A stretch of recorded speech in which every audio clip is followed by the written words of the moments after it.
استاد هم میگفتین همه جین چخه خلاص شیم زیاده از 10 سال میشوه که در همه مقصد غم میتیده شبانه همونو خوریم همه مقصد دعاخونی میکنیم چی میکنیم نمیروید یا توصیه میدادیم. بله الله تعالی میگه لیس له سلطان علی الذین آمنوا وعلى ربهم یتوکلون. جن و شیطان ها سلطنت ندارند بر اون شخصایی که آمنوا ایمان آوردند و علی ربهم یتوکلون و به پروردگارشان توکل میکنند. این ایمان مرتبه بلند در دین است. ایمان آوردن به الله تعالی اصل سعادت و خوشبختی هست.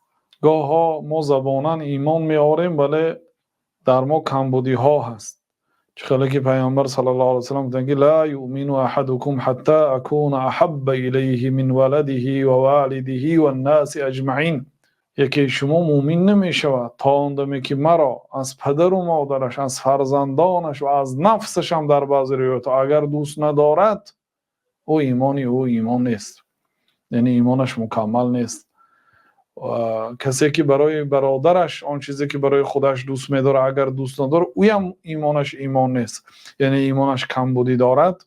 خلاصه ایمان آوردن به الله تعالی، باور کردن به الله تعالی و به سخنهایش و به بزرگیش، به نامهایش و صفتهایش، به قدرتش، به اینکه الله تعالی همه مخلوقات را خودش بی یاری یگان کس بی مصلحتی کسی آفرید و برای این علم قدرت لازم است وقتی که خلق کرد.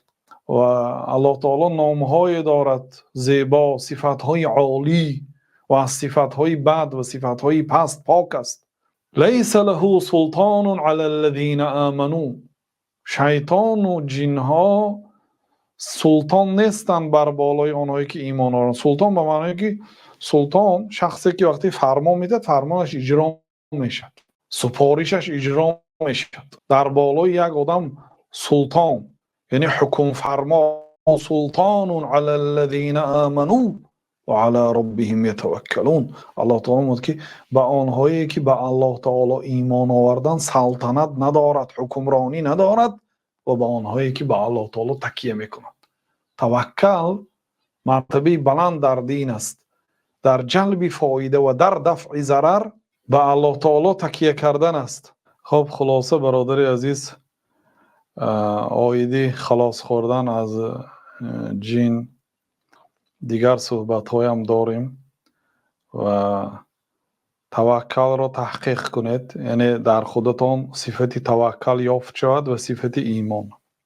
چخیل کنید که شخصی به ایمان شود، چخیل کنید که شخصی که به الله تعالی توکل. این دو صفت اگر در شما یافت شود، شیطان دیگر در بالای شما نمیتونه حکمرانی کند. و به این دردی که به سرتان آمده صبر کنید. و اگر این درد نمیشد دیگر درد می آمد و وقتی که به سرتان یا درد آمد یا مصیبتی آمد، مشکلی آمد، بدانید که اگر این نمیشد از این بالاترش میشد. این بلا دفع بلاهای دیگر و این زیان منع زیانهای سترگ، یعنی بزرگ. از زیان آمد می دانید که از این زیان کلانتر نه آمد و این آمد و الا بزرگترش می آمد. و وقتی که این مصیبت که از شما میرد باید مصیبتی دیگه می بیاد. این طبیعتی حیات دنیا هست. بله برادر عزیز، الله تعالی شفا دهد و نجات دهد. و این چونین یکی از تبابت‌های بهترین که پیامبر صلی الله علیه و سلم استفاده کردن دعا. حضرت عایشه گفتن که رضی الله عنها و ارضاها، جناب رسول الله صلی الله علیه و سلم از جانب یهودی به نام لبید اعصم سحر شدن. پیامبر صلی الله علیه و سلم سحر کرد. گویا که پیامبر صلی الله علیه و سلم بعضی کارها رو میکردند ولی نمیکردند، یعنی به خیالشون می اومد که گویا کردند.